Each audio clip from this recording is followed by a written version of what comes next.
iMac, 24-inch, 2021, review.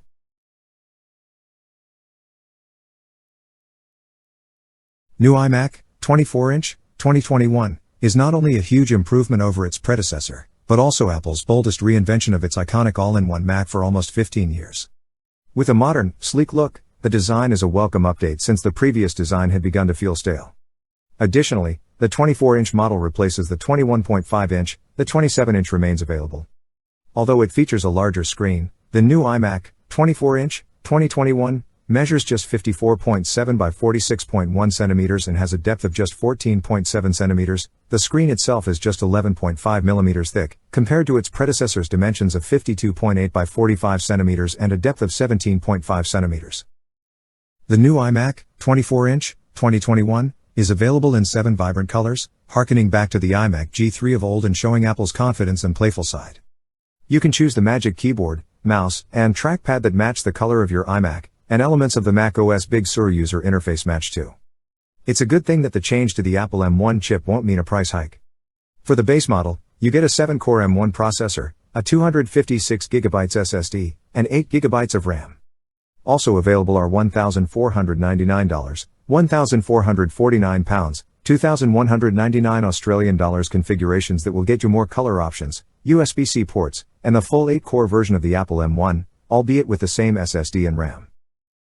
The iMac can also be upgraded to suit your needs, for example, by adding more RAM or storage space. As part of the new iMac, the Magic Keyboard and Magic Mouse have been improved.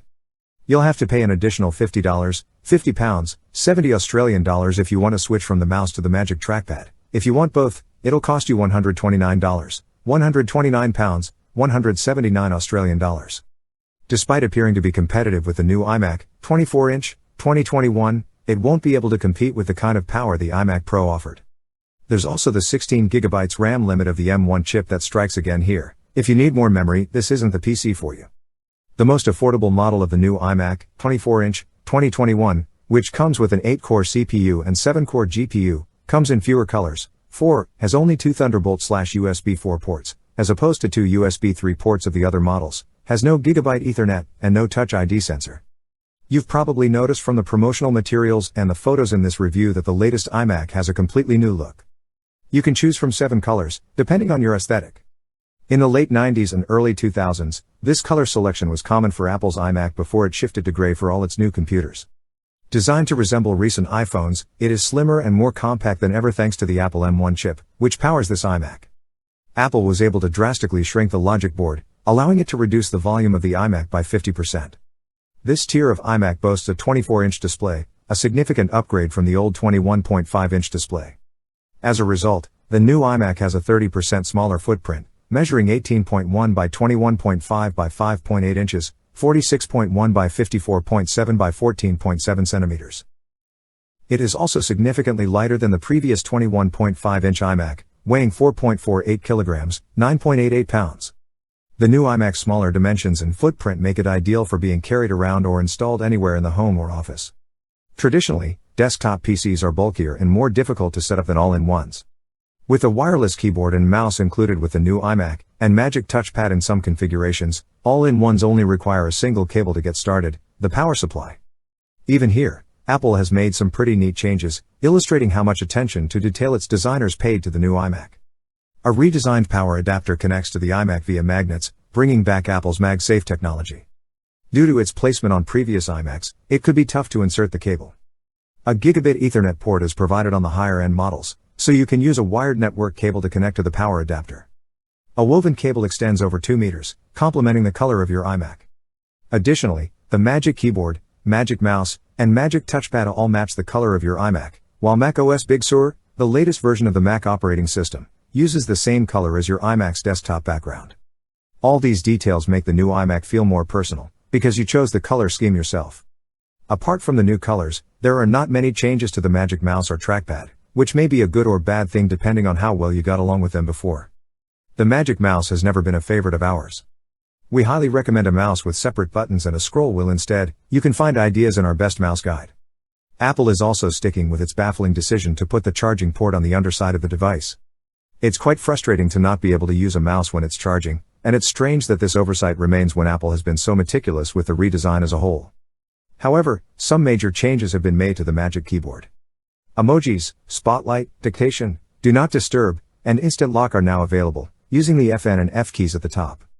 The keyboard on higher-end iMac models also boasts Touch ID. Touch ID operates in a similar way to that of a MacBook or iPhone. Rest your finger on the Touch ID button to log in. Due to the keyboard being wireless, Apple said it will transmit fingerprints safely and securely.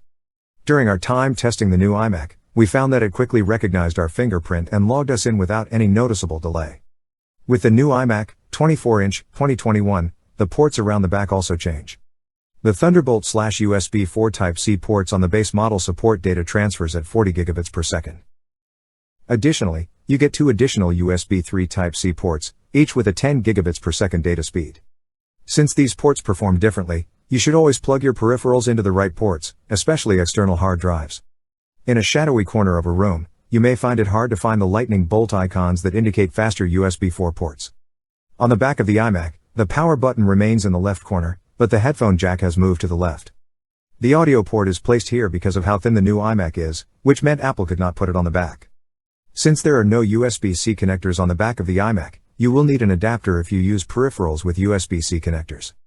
The base model of the iMac may only have 2 ports, and it doesn't have an Ethernet port built into the power adapter either. Screen resolution is 4.5K Retina at 4480 by 2520. Pixel density is 218p. The new display offers better image quality than the previous model's 4K display, 4096 by 2304. The screen's brightness is 500 nits, and it offers the P3 wide color gamut for vivid, accurate colors.